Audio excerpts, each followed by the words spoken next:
Gracias damos al Señor por su amor, por su misericordia y también porque en medio de todas las circunstancias podemos recurrir a Él, buscando su ayuda, su socorro, su refugio, porque la palabra del Señor es muy clara cuando nos invita a acercarnos a Él y depositar todas nuestras cargas, todas nuestras penas y debilidades en sus manos.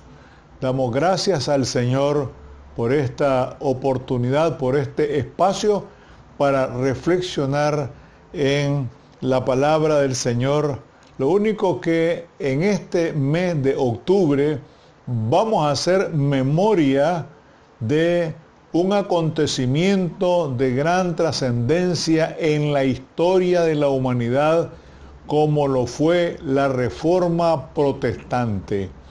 Y queremos aclarar una vez más, no somos luteranos, no somos seguidores de Lutero, somos seguidores, somos discípulos de Jesucristo, para que aquellas personas que todavía siguen pensando que somos luteranos, les invitamos a que revisen la historia, a que se detengan por un buen tiempo analizando cada momento, cada etapa, cada era, cada estadio, cada edad de la historia, para que queden claros acerca de este movimiento importante que se dio en el siglo XVI de manera particular en Alemania. En otros países de Europa también, pero tuvo mayor impacto en Alemania. Entonces, podemos hablar de los desafíos de la Reforma Protestante para la Iglesia en la actualidad. Así como la Iglesia de Jesucristo recibió un legado valioso de parte de los profetas, del mismo Jesús, de los apóstoles, también en las diferentes etapas de la historia, hasta hoy ha sido beneficiaria de los prerreformadores y los reformadores protestantes, particularmente, como decía hace un momento, del siglo XVI. Es decir, la Iglesia protestante ha recibido un legado significativo de gran valor, de gran trascendencia, de parte precisamente de ese movimiento que se dio en Europa en el siglo XVI. Entendemos por reformadores a un grupo de religiosos y laicos que antes, durante y después del siglo XVI desarrollaron un movimiento en Europa que se conoce como la Reforma Protestante. La Reforma Protestante fue un hecho histórico muy complejo, no exclusivamente de carácter religioso, en el cual intervinieron de distintas maneras una serie de factores no exclusivamente teológicos, sino también elementos políticos, sociales, económicos, culturales, humanísticos.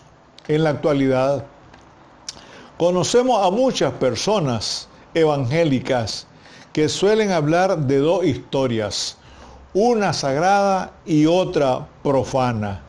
Pero debemos estar claros que existe una sola historia conocida como universal. Y dentro de esa macrohistoria, es decir, esa gran historia, se desarrolla entre muchas páginas la Reforma Protestante del siglo XVI. Por eso invitamos, animamos a aquellas personas que todavía no están muy claras de este movimiento, que revisen la historia de la Iglesia. Pues ahora pueden ir ahí a Wikipedia y pueden encontrar cualquier cantidad de información alrededor de este movimiento importante.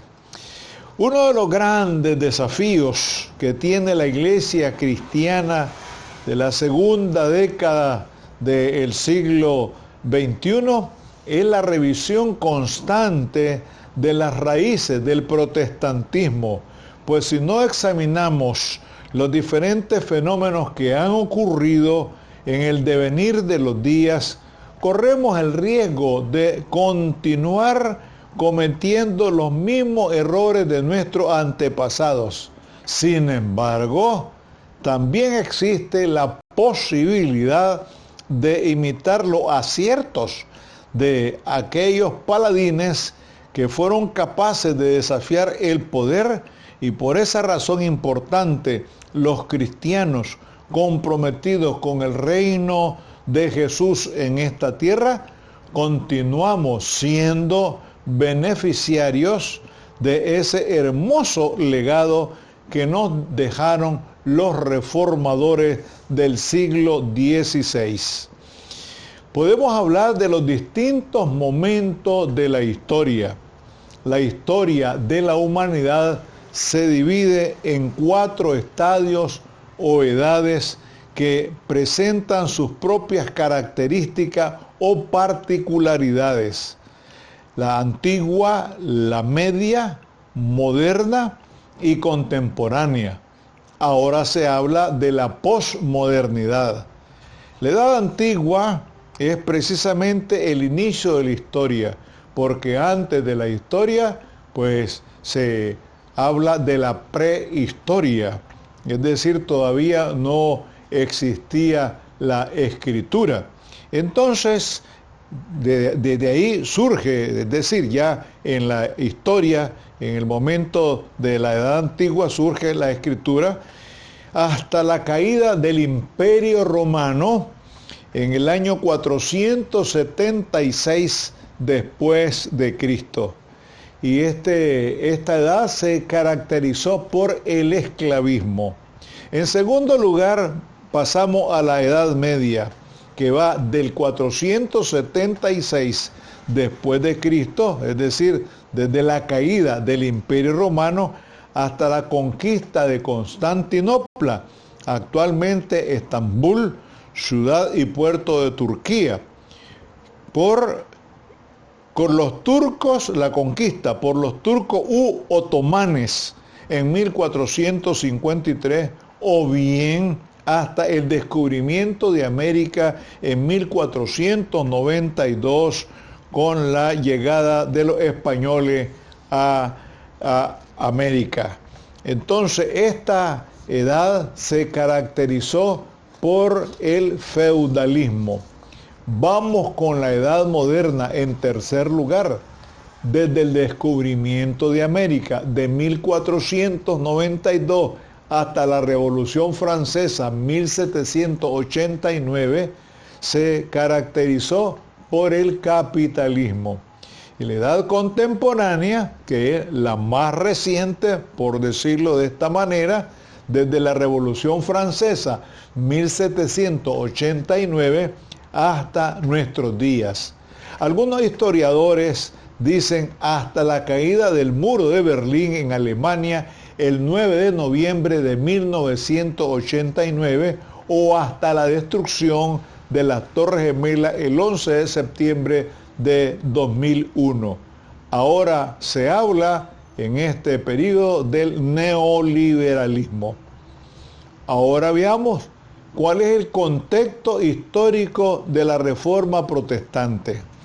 Aquí conviene hacer una aclaración.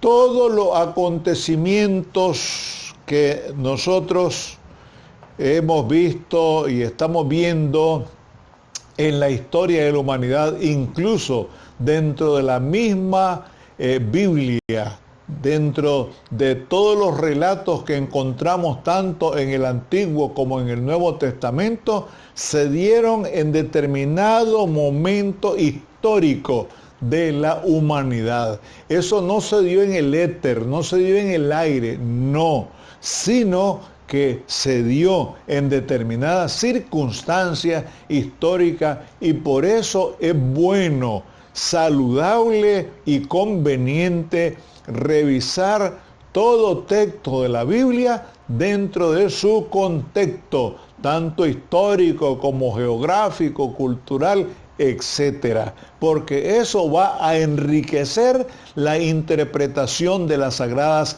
Escrituras. Entonces, la Edad Media, dentro de este contexto que hemos hablado, abarcó un período de más de 10 siglos en la historia de la humanidad. Estamos hablando del 476 después de Cristo hasta 1492. Como consecuencia de la caída del Imperio Romano, surgió un nuevo régimen social conocido como feudalismo. El sistema feudal se orientó hacia la agricultura, la ganadería y el establecimiento de las primeras ciudades o burgos, es decir, poblaciones pequeñas que dependían de otras principales. Cuando la Iglesia Católica adquirió un poder que sobrepasaba cualquier monarquía, exigió que las parroquias y obispados también tuvieran sus propios latifundios, es decir, grandes extensiones de tierra, de tal manera que con el tiempo los latifundios eclesiales fueron creciendo en número, mientras que los latifundios feudales disminuían considerablemente. En la medida que el feudalismo avanzaba, las ciudades se convertían en centros de artesanía y comercio. Esto contribuyó a que la economía y el comercio lograran un mayor desarrollo con el descubrimiento de América de 1492.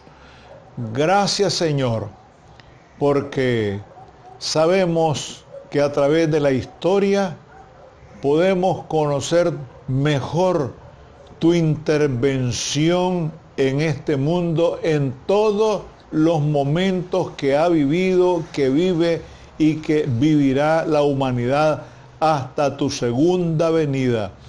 Ayúdanos, Señor, para ser más cuidadosos y para examinar con más atención todo lo concerniente a la historia de la Iglesia en esta tierra. Oramos con gratitud profunda en nuestros corazones, en el sagrado nombre de tu Hijo Jesucristo. Amén.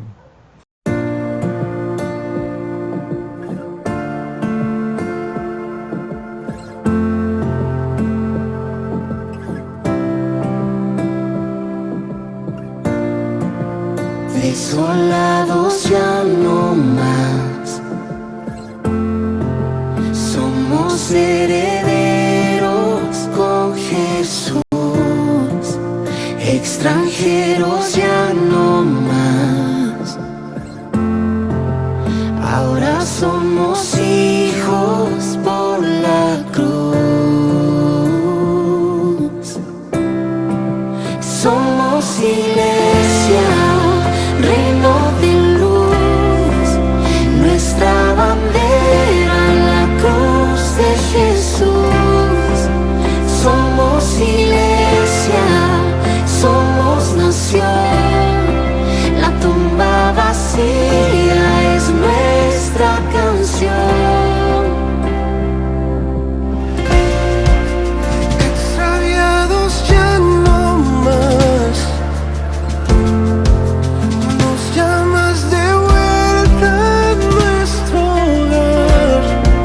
Separados ya no más, siempre a nuestro lado tú estás aquí. Somos iglesia, reino de luz, nuestra bandera, la cruz de Jesús. Somos iglesia,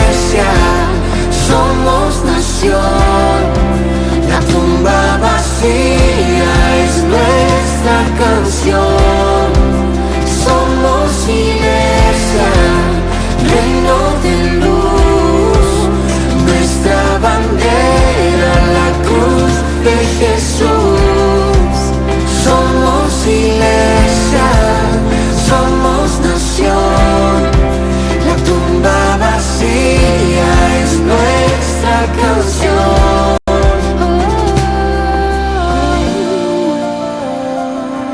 Aviva tu iglesia, Dios.